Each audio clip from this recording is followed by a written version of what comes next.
여러분 안녕하십니까. 오늘은 아가서 3장 8절부터 보도록 하겠습니다. 다 칼을 잡고 싸움에 익숙한 사람들이라 밤에 두려움으로 말미암아 각기 허리에 칼을 찾느니라. 자, 우리말 성경에 이렇게 나와 있어요. 손에 칼을 쥔 그들은 모두 전장에 뛰어난 용사들입니다. 그들은 허리에 칼을 차고 한밤에 그 어떤 습격도 물리칠 대비를 하고 있습니다. 글자 그대로 보면 왕을 호위하는 그 60명의 군인들 어제 봤죠?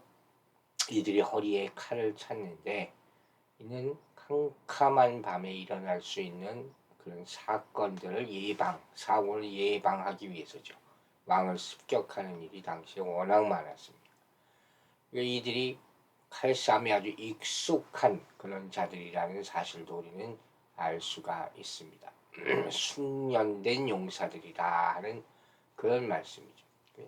이 대개 보통 일반 군인들은 잠을 자면서 칼을 다 풀어놓죠.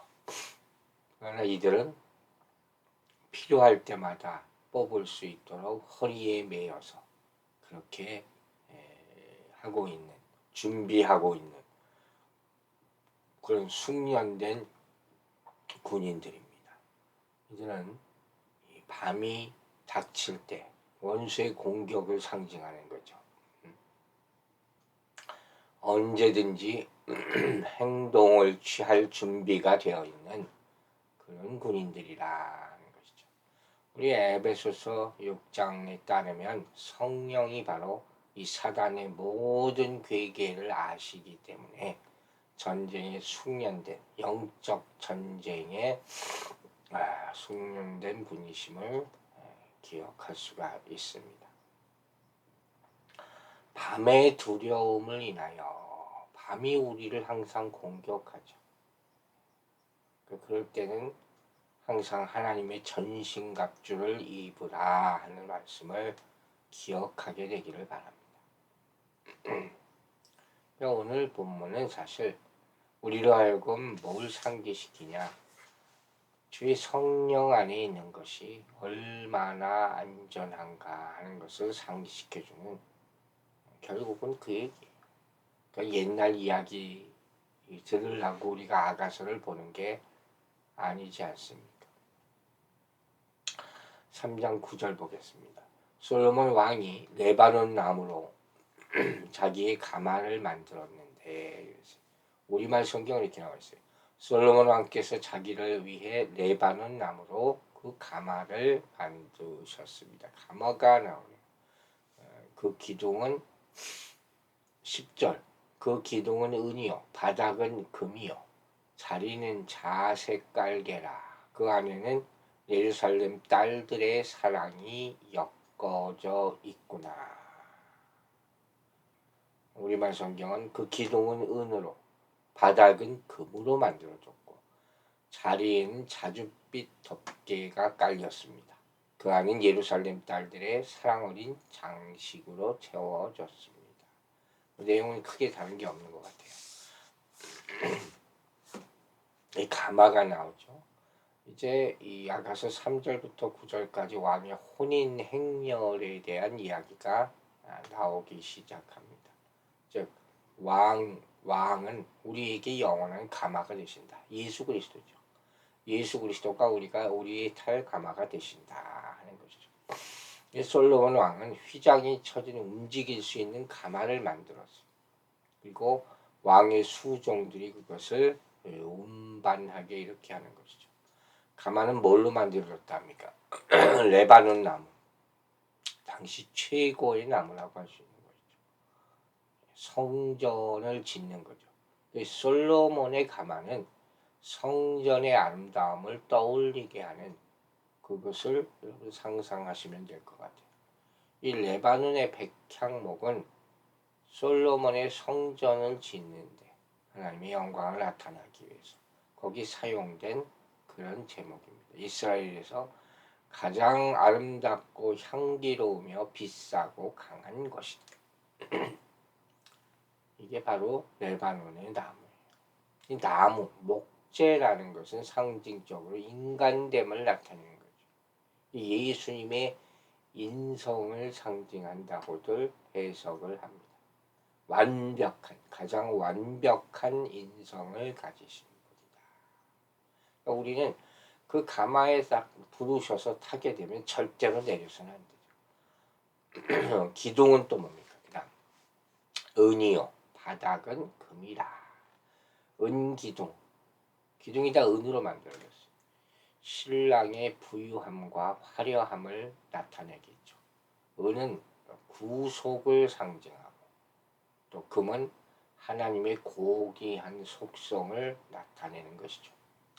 가마의 바닥은 금으로 만들어졌어요. 바닥이라는 말은 놓여졌다 하는 그런 말이에요. 바닥이 다 금이라 하는 것은 우리가 보호받는 것이 하나님의 무한한 지혜와 위대한 능력 위에 세워진다. 이런 뜻이에요. 사실 대단한 거죠. 그러니까 이런 또 이 복음의 의자는 뭡니까? 하나님의 권위와 충성, 왕의 고귀한 신분을 나타내는 자색으로 되어 있다 하는 것이죠. 대적이 우리를 공격할 때 이 보좌에 있으면 어떻게 돼요? 예수님의 권위가 풀어진다. 예수님의 능력이 보좌에서 나오지 않습니까? 그걸 생각하면 이해가 될 것 같아요. 그리고 이 가마의 내부는 예루살렘의 딸들을 향한, 즉 약한 자들을 향한 하나님의 정열적인 사랑으로 엮여져 있다. 사랑으로 엮여졌다는 말이 참 의심장하죠. 우리를 향한 하나님의 사랑으로 엮여져 있다. 여러분이 복음을 받고 믿을 때 여러분 안에서 내적인 역사가 나타나는 거예요. 그 역사가 바로 하나님의 사랑으로 장식된다는 그런 의미입니다. 이렇게 복음은 우리를 향한 영원하신 하나님의 사랑에 의해서 동기부여가 되는 거예요. 그래서 사랑으로 엮여졌다. 이렇게 표현하고 있는 거죠. 우리를 향한 예수님의 감정을 나타낸다. 예수님이 행하시는 모든 것이 사랑 안에서 다 엮여지는 거죠. 그러니까 이러한 계시는 우리로 하여금 사랑 안에서, 즉 사랑을 받고 있다는 느낌과 다시 사랑을 드릴 수 있는 능력을 갖고 있다는 그런 느낌 안에서 자라게 되는 것이죠. 이런 하나님의 감정이 이해가 되십니까? 이 하나님의 사랑의 감정, 우리를 사랑하시고 있다는 이 감정이 이해될 때, 믿어질 때, 그때 우리가 가장 안전한 거예요. 11절 보겠습니다. 시온의 딸들아, 나와서 솔로몬 왕을 보라. 혼인날 마음이 기쁠 때 그의 어머니가 씌운 왕관이 그 머리에 있구나. 우리말 성경입니다. 시온의 딸들이여 이리로 나오세요. 그분의 결혼식 날, 그분의 마음이 기뻐 뛰시던 그날, 그분의 어머니께서 씌워준 왕관, 그 왕관을 쓰고 계신 솔로몬 왕을 보세요. 여기서 먼저 시온의 딸들이라는 말은 10절에 나오는 예루살렘의 딸들과 같은 대상을 지칭한다고 생각하면 될 것 같아요. 머리에 왕관을 쓴 모습은 일반적인 해석은 유대인의 결혼식에서 흔히 볼 수 있는 그런 광경이라고 얘기하면 되죠. 신랑과 신부가 머리에 관을 쓰고 최고의 영광과 아름다움을 뽐내고 있는 그런 장면. 이 결혼한다는 자체가 영광이죠.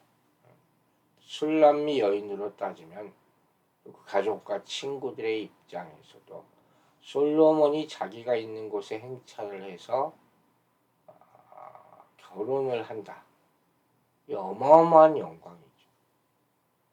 그래서 예수님도 이 결혼잔치를 비유로 사용하셔서 재림의 영광을 표현하신 것이 바로 마태복음 25장. 자, 이걸 보고 여러분 뭘 느끼십니까? 포도원에서 일을 하던 새까만 술남미 여인에게 솔로몬 왕이 장가들기 위해서 행차하듯이 주님도 우리처럼 낮고 천한 자를 위해 오셨다. 그리고 또한 다시 오실 것이다 하는 것을 기대해야 한다. 신랑은 이처럼 반드시 옵니다. 혼인잔치를 위해서. 그걸 기억하고 그날을 소망하고 기대하는 가운데 이 땅에서 충실한 삶을 살아야 될 것이에요. 그래서 솔로몬 왕을 보라 그랬잖아요. 신랑 대신 예수 그리스도를 바라보라. 그 부르심이에요. 우리가 솔로몬 왕을 어떻게 봅니까? 우리는 예수님을 혼인날 모든 권위의 왕관을 쓰시는 왕으로 묵상하게 됩니다. 옛날 사람들은 왕이라는 지위가 있으니까 이게 쉬운데 요새는 이게 없어서 좀 우리한테 와닿지 않을지도 모르지만 우리가 이 왕관을 쓰신 예수님을 바라볼 때 두려움이 없어지게 될 것이죠. 무엇을 보느냐에 따라서 우리의 운명이 좌우되게 되는 거죠. 그래서 어머니라는 말이 나오죠. 어머니 중요하죠. 보통 해석은 교회를 보죠. 교회에 대한 그림으로 해석을 합니다. 하나님의 뜻을 행하는 자들이 바로 예수님의 어머니와 형제들이라 하는 것이죠. 하나님은 우리의 아버지, 교회는 우리의 어머니, 이렇게들 해석을 합니다. 이 구절에서 어려운 것은 바로 왕관에 대한 얘기예요. 해석할 때. 이 구절 자체가 굉장히 어려운 얘기죠. 해석을 듣지 않으면 또 하나님의 말씀을 듣지 않으면 혼자 읽기는 어려운 말씀이죠. 먼저 예수 그리스도는 왕관을 쓰셨다 하는 기본 개념으로부터 시작하는 거예요.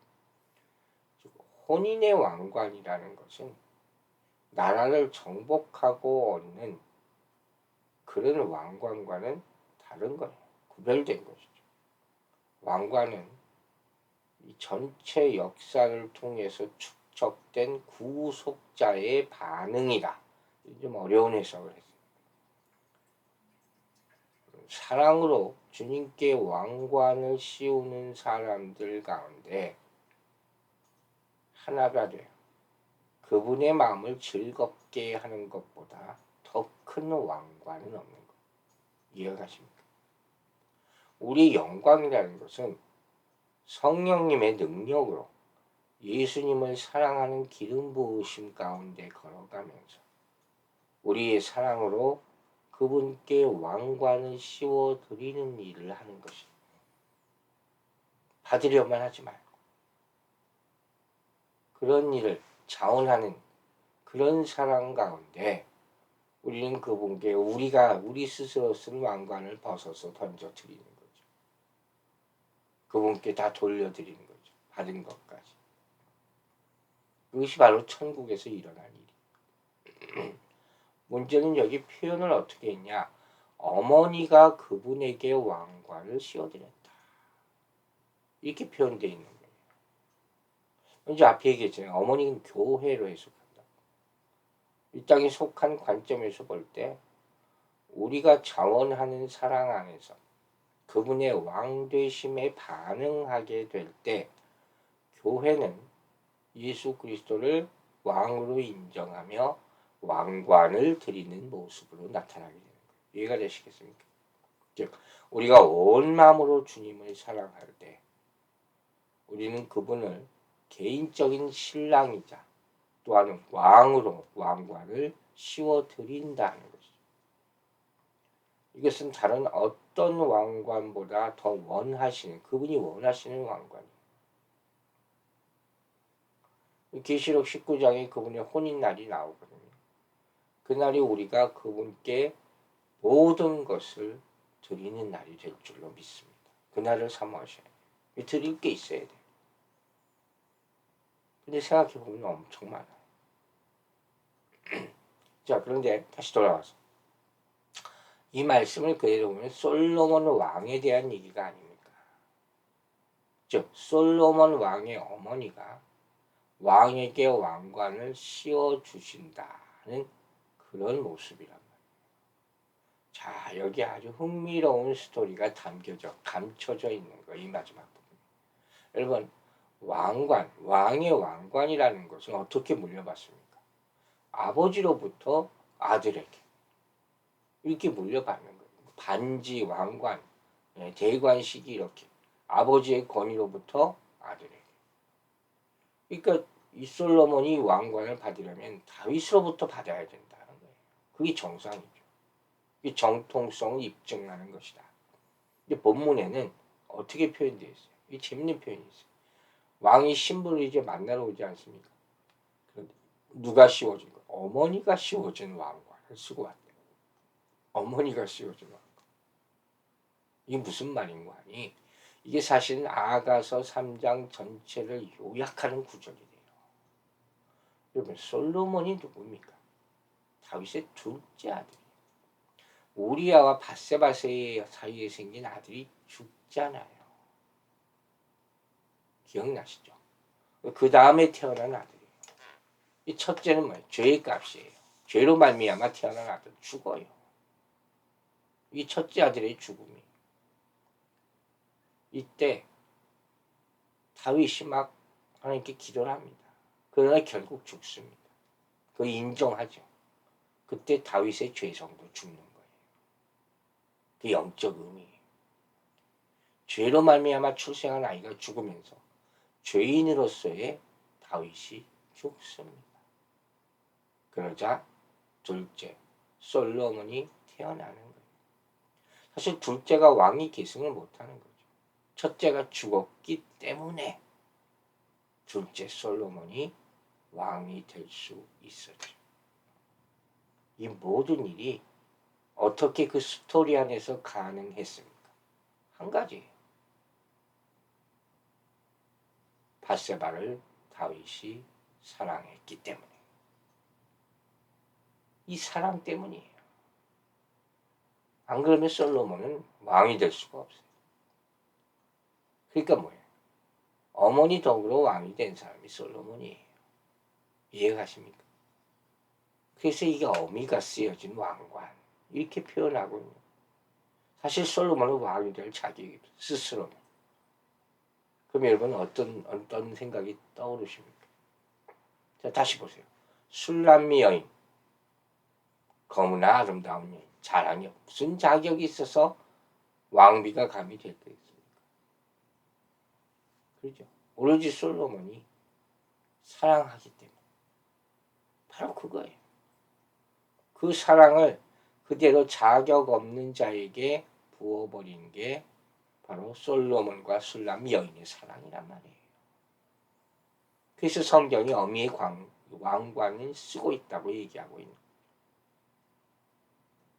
이 왕관은 어떤 왕관입니까? 어미의 왕관, 은혜의 왕관이에요.